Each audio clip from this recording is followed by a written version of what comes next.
पिछले चैप्टर में इसके पहले का सारा चीज हो चुका है।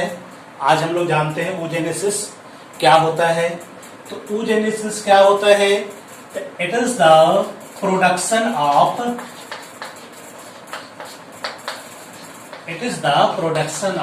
ओवा, है ना। प्रोडक्शन ऑफ ओवा इज कॉल्ड oogenesis। तो ओवा कहाँ प्रोड्यूस होता है? तो यह प्रोड्यूस होता है ओवरी में। कहाँ ये प्रोड्यूस होता है? ओवरी में होता है। क्लियर है? तो ये छोटा सा डेफिनेशन है, लेकिन ये इतना आसान नहीं होता है। ये oogenesis का प्रोसेस काफी लंबी प्रक्रिया है, लेकिन उस प्रक्रिया को हम छोटे स्टेप्स में बांटते हैं, है ना। तो अगर oogenesis का प्रोसेस को अगर हम देखें तो इसका कंप्लीट प्रोसेस को हम लोग 3 पार्ट्स में बांटते हैं।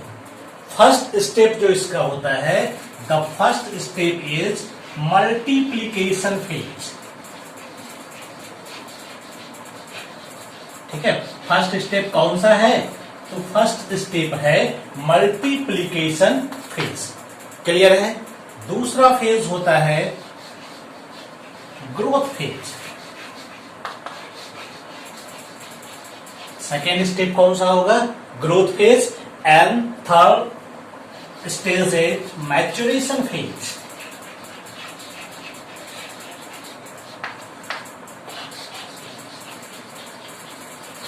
क्लियर है? तो ये 3 स्टेज में इस ओवा का फॉर्मेशन ओवरी में हो जाता है। क्लियर है? लेकिन यह प्रोसेस कितने दिन का होता है? तो ये काफी लॉन्ग ड्यूरेशन होता है। ये शुरुआत होता है फीटस में, यानी कि एम्ब्रायनिक डेवलपमेंट के दौरान ही oogenesis प्रोसेस इनिशिएट हो जाता है। ठीक है? और कब तक चलता है? ये लास्ट कब तक चलेगा? ये जब मेंस्ट्रुअल साइकिल होगा तो उस दौरान जो ओवा रिलीज होता है, तब माना जाता है कि यह oogenesis का प्रोसेस पूरा हुआ। क्लियर है यहां तक? तो ये 3 स्टेप में हम लोग देखेंगे कैसे क्या क्या होता है। क्लियर है? तो इसको ध्यान से देखना है। ठीक है, बड़ा ही इंपॉर्टेंट टॉपिक है। तो oogenesis कहाँ होगा? तो पहले ही हम लोग जान चुके हैं कि oogenesis जो होता है यह होता है ओवरी में, है ना। पहले ही हम लोग ओवरी का स्ट्रक्चर पढ़ चुके हैं, जिसमें कि हम लोगों ने देखा था यहाँ जर्मिनल एपिथेलियल का लेयर होता है और इसी में माइटोसिस सेल डिवीजन होता है और बहुत सारा छोटा छोटा सेल तैयार होता है, जिसको हम लोग कहते हैं उगोनिया कहते हैं। ठीक है, क्या कहते हैं इसको हम लोग? यह उगोनिया कहलाता है। इसके सारे सेल डिप्लॉइड होते हैं। क्या होते हैं? ये सारे के सारे डिप्लॉइड होते हैं। चूंकि यह भी डिप्लॉइड होता है और डिवीजन कौन सा हुआ है इसमें? इसमें डिवीजन हुआ है माइटोसिस सेल डिवीजन। तो माइटोसिस सेल डिवीजन में क्या होता है? प्लॉइडी चेंजेज नहीं होता है। जो पेरेंटल सेल का प्लॉइडी रहेगा वही डॉटर सेल का भी प्लॉइडी रहता है। तो यह डिप्लॉइड है, तो डॉटर सेल भी क्या होगा? डिप्लॉइड ही होगा। क्लियर है? This is the first step, जिसको हम लोग कहते हैं मल्टीप्लीकेशन फेज। क्योंकि देखिए नाम से ही पता चलता है कि मल्टीप्लाई होना चाहिए, तो मल्टीप्लाई तो हुआ, है ना। कि एक सेल था, उसमें डिवीजन हुआ तो कई उगोनिया बन गया। यह कहाँ होता है? तो यह जो होता है एम्ब्रायोनिक डेवलपमेंट में ही हो जाता है, जब लगभग 25 वीक्स का जब फीटस रहेगा। ठीक है, उसी दौरान यह डेवलपमेंट होना शुरू हो जाता है। ठीक है, लगभग जब बर्थ होता है फीटस का, तो उस दौरान जो इसकी संख्या होती है उगोनिया की, लगभग होता है 2 मिलियन के आसपास। ये मोटा मोटी डाटा, ये वैरी भी करता है, अलग अलग किताबों में अलग अलग है। एक एवरेज डाटा इसका 2 मिलियन है। क्लियर है? यानी कि 2 मिलियन के साथ बर्थ होगा उगोनिया के साथ। क्लियर है? इतना उगोनिया ओवरी के अंदर रहेगा, है ना। तो वहां पर भी इसका डेवलपमेंट अभी आगे और होगा, इतना सही नहीं होगा। ये फीटस में जो मल्टीप्लीकेशन फेज हुआ है, सिर्फ इतना पर ही रोक नहीं लग जाएगा, इसका दूसरा स्टेज भी चालू होगा, ठीक है, वो भी फीटस में ही चलेगा। इसको हम लोग कहेंगे ग्रोथ फेज। सेकेंड स्टेप क्या है? Growth phase. इसमें क्या होता है कि इसमें उगोनिया साइज में ग्रो करता है, यानी जो उगोनिया है ना, यह क्या करेगा? साइज में ग्रो करेगा। तो साइज में ग्रो करके क्या बनाता है? ये बनाता है प्राइमरी oocyte। क्या बनाता है ये बना देता है प्राइमरी oocyte। कौन बनाता है प्राइमरी oocyte? तो ये उगोनिया। कैसे बनता है? तो ये भी हम बता चुके थे पिछले बार ही ओवरी का स्ट्रक्चर में, फिर भी एक बार और फिर से थोड़ा सा बता देते हैं। यह डिवीजन करके जब ये एक सेल बनाया है उगोनिया, तो इसमें से कोई एक क्या होगा? साइज में ग्रो कर गया है ना, जिसको हम लोग कहेंगे प्राइमरी oocyte। बाकी सेल जो है, बाकी सेल जो बचा हुआ, जिसको हम लोग कह सकते हैं फॉलिक्यूलर सेल या फिर ग्रेन्युलोसा सेल, यह इसके चारों ओर आके जमा हो जाता है ना, इसको हम लोग कह सकते हैं फॉलिक्यूलर सेल, है ना। जब सिंगल लेयर का रहता है तो इस स्ट्रक्चर का नाम हो जाता है प्राइमरी फॉलिकल। पहले भी बता चुके हैं ये सारा चीज, ठीक है। इसको क्या कहते हैं हम लोग? Primary follicle. और ये अंदर वाला क्या कहलाता है? ये कहलाता है प्राइमरी oocyte। क्लियर है? जब इसका साइज और ग्रो करेगा, ये प्राइमरी oocyte अगर और ज्यादा ग्रो करे, ठीक है, जब प्राइमरी oocyte अपना आकार में बढ़ेगा तो इसके चारों ये जो फॉलिक्यूलर सेल है, इसकी संख्या और भी ज्यादा बढ़ जाएगी, यह कई लेयर का हो जाएगा, है ना। तो इसको हम लोग कहते हैं मेम्ब्रेन ग्रेन्युलोसा, ठीक है। इसको क्या कहते हैं हम लोग? Membrane granulosa. यानी ग्रेन्युलोसा सेल का बना है, फॉलिक्यूलर सेल का बना हो, बहुत सारा यहाँ पर जमा हो गया है। यह भी है पूरा स्ट्रक्चर, अभी भी हम इसको कहेंगे प्राइमरी फॉलिकल ही कहते हैं। अभी भी ये क्या है? प्राइमरी फॉलिकल ही है। क्लियर है यहाँ तक? यह भी कहाँ हो रहा है? यह भी वही हो रहा है, फिटस के अंदर ही यह प्रोसेस चल रहा है। क्लियर है? यानी ग्रोथ फेज के बाद जो तीसरा स्टेज आएगा, मैच्योरेशन फेज, वह भी चलेगा इसमें। तो अभी फिलहाल ये स्टेज चल रहा है, इसमें मैच्योरिटी की ओर आगे बढ़ रहा है, ये प्राइमरी फॉलिकल बन चुका है ना। क्लियर है? ये फर्स्ट स्टेप देख रहे हैं, सेकेंड स्टेप देख रहे हैं। इसके बाद हम लोगों ने पढ़ा था कि यह किसमें बदलता है? फिर सेकेंडरी फॉलिकल में बदलता है ना। किसमें बदल जाता है? यह सेकेंडरी फॉलिकल में बदलता है। तो क्या होता है सेकेंडरी फॉलिकल में? तो मेम्ब्रेन ग्रेन्युलोसा के बाहर भी क्या होता है? एक लेयर और तैयार हो जाएगा, है ना। क्या होता है? इसके चारों तरफ लेयर तैयार होता है, जिसको हम लोग कहते हैं थीका, है ना। ये क्या कहलाता है? थीका लेयर, ठीक है। क्लियर है? और इसके अंदर में जो ग्रेन्युलोसा सेल था, मेम्ब्रेन ग्रेन्युलोसा, इसके अंदर क्या होगा? इसके अंदर अब थोड़ा थोड़ा यहाँ पर एक कैविटी जब बन जाएगा, है ना, एक कैविटी बन जाएगा, जिसको हम लोग कहते हैं एंट्रम, ठीक है। यह कब बनेगा? जब सेकेंडरी फॉलिकल तैयार होगा, यानी कि अब यह और भी ज्यादा डिफरेंशिएट हो रहा है ना। तो यहाँ पर एंट्रम बन गया। इसी एंट्रम में क्या होता है? ये जो फॉलिक्यूलर सेल था, यहाँ से फॉलिक्यूलर फ्लूइड सेक्रेट होगा, वो इसमें जमा हो जाता है। क्लियर है यहाँ तक? तो ये सब इसमें तैयार हो जाता है, जमा हो जाता है, ये सेकेंडरी फॉलिकल बनता है। इसके बाद ये और भी आगे का स्टेज बढ़ेगा, जिसको हम लोग कहेंगे टर्शियरी फॉलिकल या फिर ग्राफियन फॉलिकल, यानी कि मैच्योरेशन की ओर ये बढ़ता है ना। तब हम इसको क्या कहते हैं? ग्राफियन फॉलिकल कहते हैं।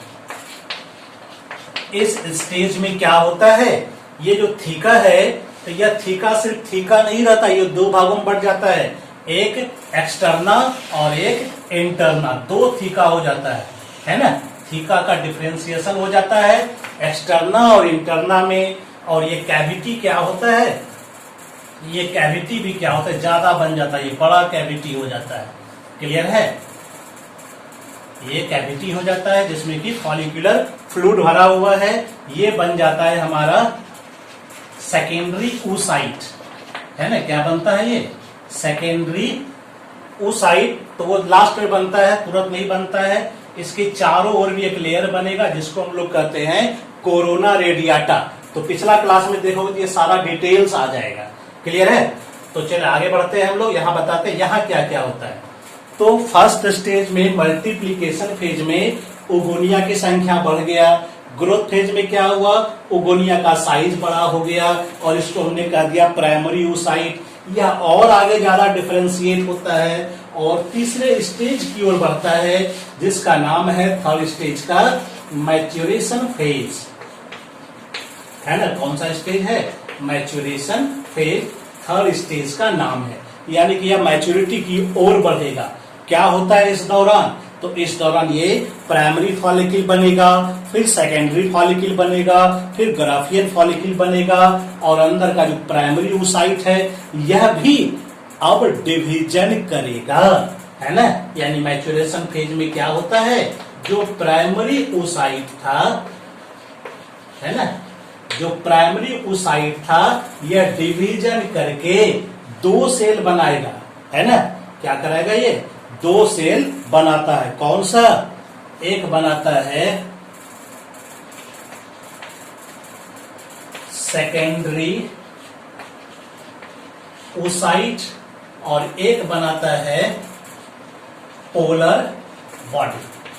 ठीक है, एक बनाता है सेकेंडरी oocyte और दूसरा बनाता है पोलर बॉडी। जैसे ही यहां से मैच्योरेशन फेज शुरू होगा, जैसे ही मैच्योरेशन फेज तो शुरू होता है तीसरे स्टेप का, है ना। यहां पर क्या होता है मैच्योरेशन फेज में? क्योंकि हम जानते हैं यहां पर ये जो प्राइमरी oocyte था ये डिवीजन करेगा, मियोसिस डिवीजन करेगा।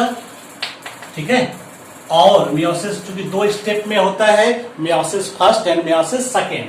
तो मियोसिस फर्स्ट में यह प्राइमरी oocyte डिवीजन करके दो सेल बनाएगा, है ना। और यह अनइक्वल डिवीजन होता है।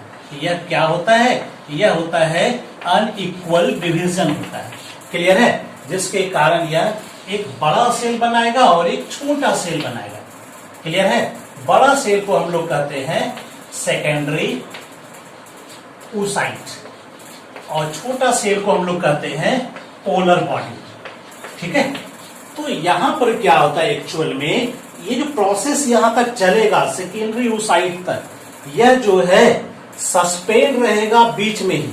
क्योंकि जब ओगोनिया बर्थ होता है, यानी कि जब किसी बेबी का जन्म होता है, तो उस दौरान क्या होता है? प्राइमरी oocyte आगे डेवलप कर चुका होता है। तो आगे कहां तक जाएगा? ये स्टेज नहीं आएगा। ठीक है, इसके बीच में ही यह रुका हुआ रहेगा। तो वो कौन सा स्टेज है? ये आता है एग्जाम में कभी कभी। तो क्या होगा इसका? तो एक्चुअल में मियोसिस फर्स्ट अगर हम देखेंगे तो शुरुआत ये कहां से होता है? तो हम लोग जानते हैं इसमें स्टेज जो आता है इंटरफेज फर्स्ट आएगा, फिर प्रोफेज फर्स्ट आएगा, ये 11 क्लास में है। फिर प्रोफेज फर्स्ट आगे जाता है, लेप्टोटीन स्टेज आता है, जाइगोटीन आता है, पैकेटीन आता है, डिप्लोटीन आता है, डाइकाइनेसिस आता है। ये सारा स्टेज आता है। ठीक है, तो यहां पर क्या होगा कि यह प्रोफेज फर्स्ट स्टेज में आकर के, ठीक है, तो यह सस्पेंड हो जाएगा। ठीक है, यानी कि यह प्राइमरी oocyte जो है यह आगे बढ़ चुका है, यह आगे का स्टेज चालू कर चुका है। कहां? एम्ब्रायनिक स्टेज में ही, है ना, डेवलप कर चुका है, इंटरफेज क्रॉस कर गया। प्रोफेज फर्स्ट का भी लगभग ये डाइकाइनेसिस स्टेज तक आ चुका है। ठीक है, यानी कि इतना दूर तक कर जाता है ताकि बस खाली इसका डिवीजन होना बाकी रह जाता है, यानी आगे का स्टेप अभी नहीं होता है। क्लियर है यहां तक?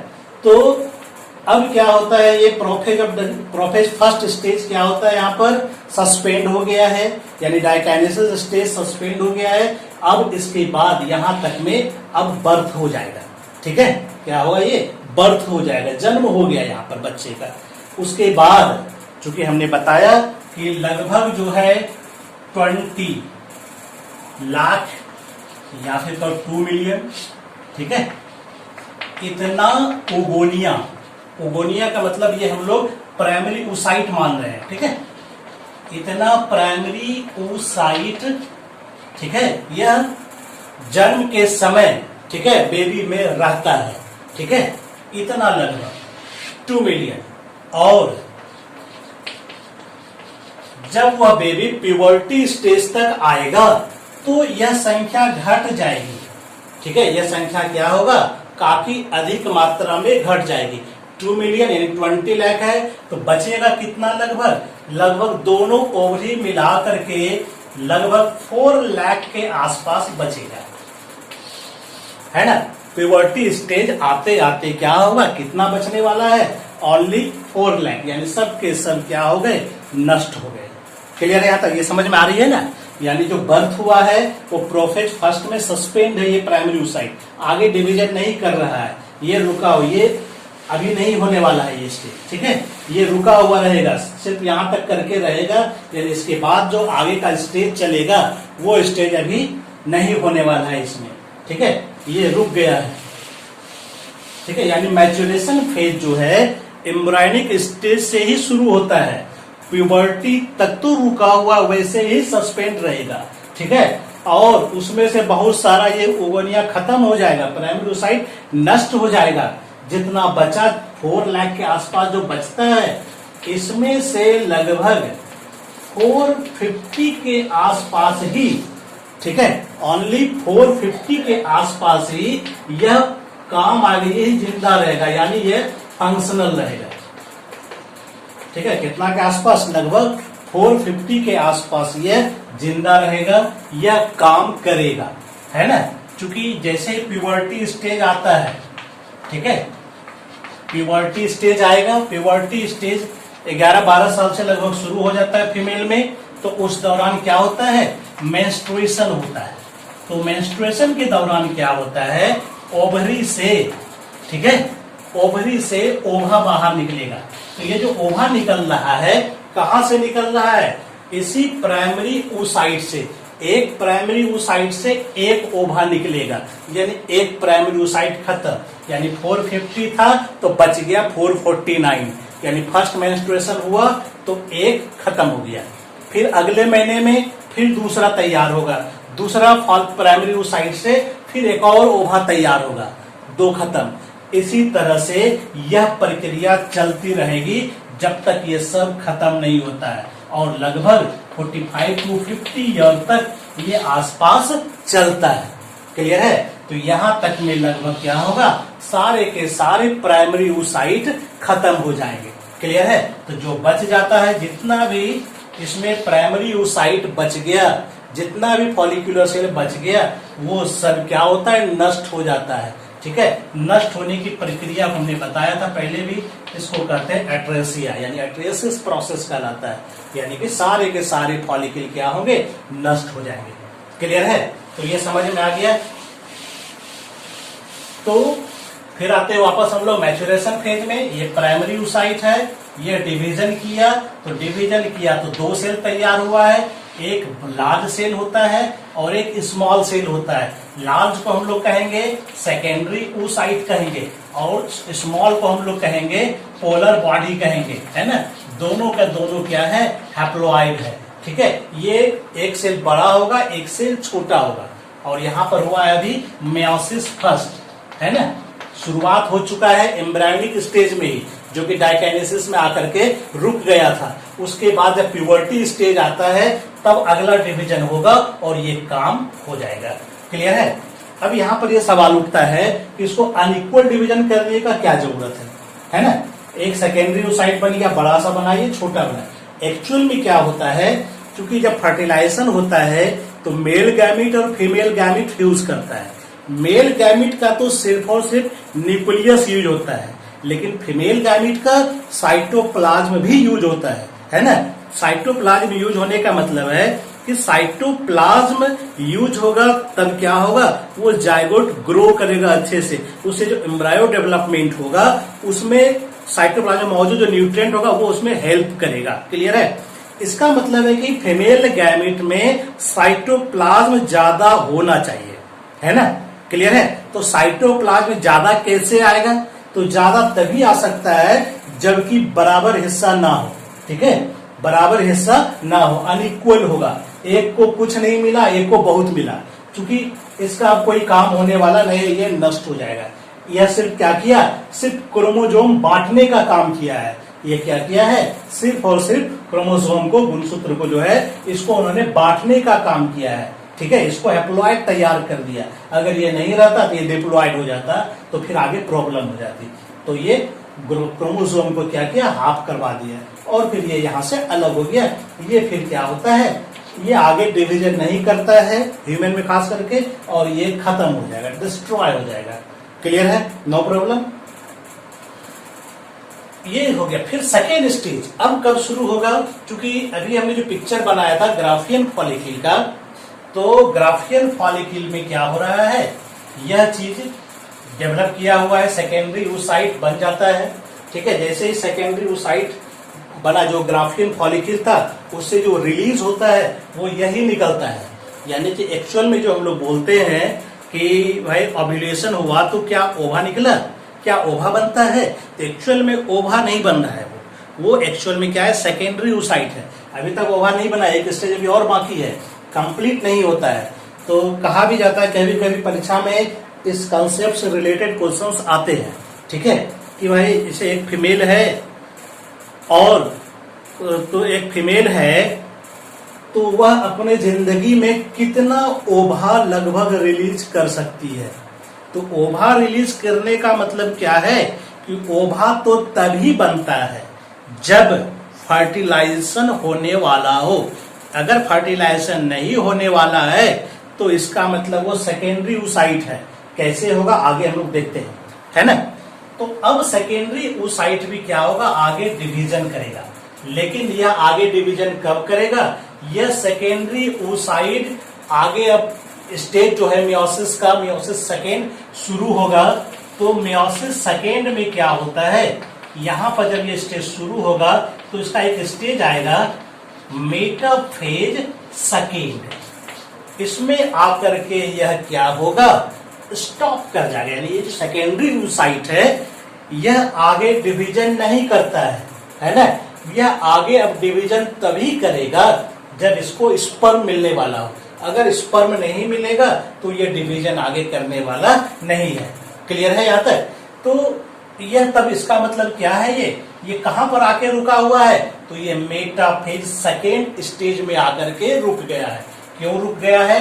तो यहाँ पर क्या होता है? जैसे सेकेंडरी oocyte बनता है तो यहाँ पर एक कंपाउंड, एक फैक्टर है मेटाफेज प्रोमोटिंग फैक्टर। ठीक है? कौन सा है? Metaphase promoting factor.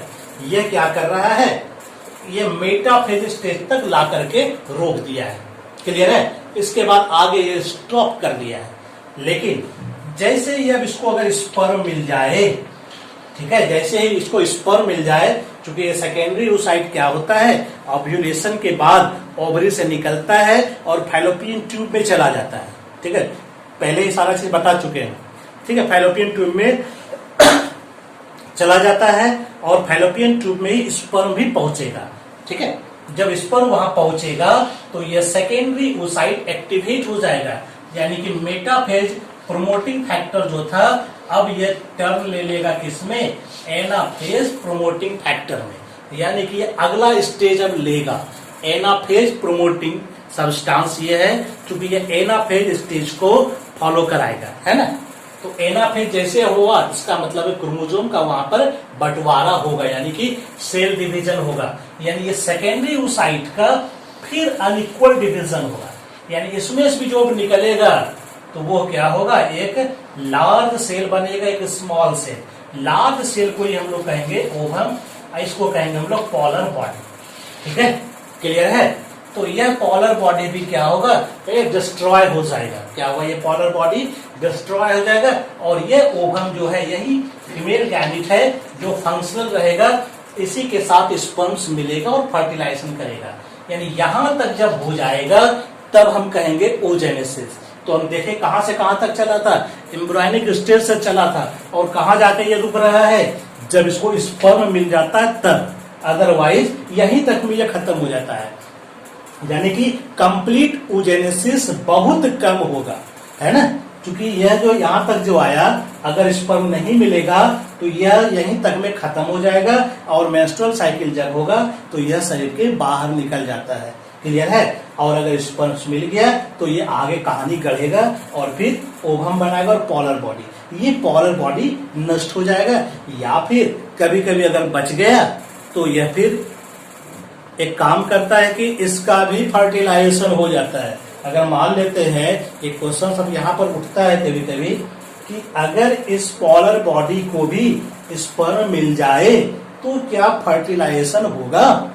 तो फर्टिलाइजेशन तो हो ही सकता है, कोई प्रॉब्लम नहीं, लेकिन इसका ग्रोथ आगे पॉसिबल नहीं है।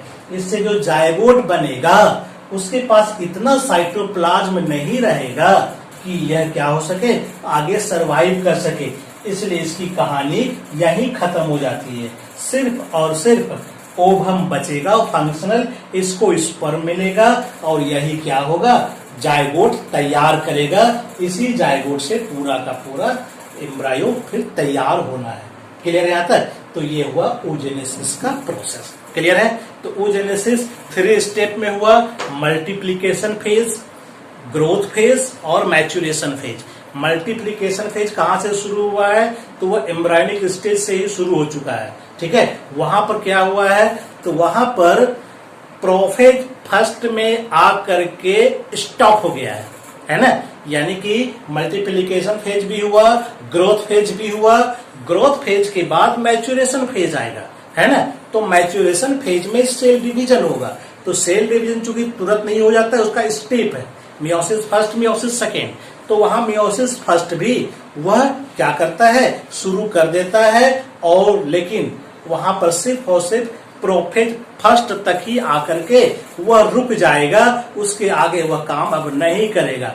अब उसी स्टेज में प्राइमरी oocyte का बर्थ होगा, यानी कि जो फीटस बाहर निकल रहा है डिलीवरी के बाद उसमें क्या होगा, जितना भी प्राइमरी oocyte है, लगभग 20 लाख के आसपास रहता है, सब के सब वही प्राइमरी oocyte के स्टेज में रहेगा, जिसमें कि प्रोफेज फर्स्ट तक हुआ है। उसके बाद वह उसका सेल डिवीजन सस्पेंड हो गया है। क्लियर है। उसके जब प्यूबर्टी का स्टेज आएगा तब तक में, ठीक है, जितना बचा हुआ है लगभग 2 लाख 4 लाख के आसपास बचता है दोनों ओवरी मिलाकर के, इसमें अब अगला डिवीजन होगा।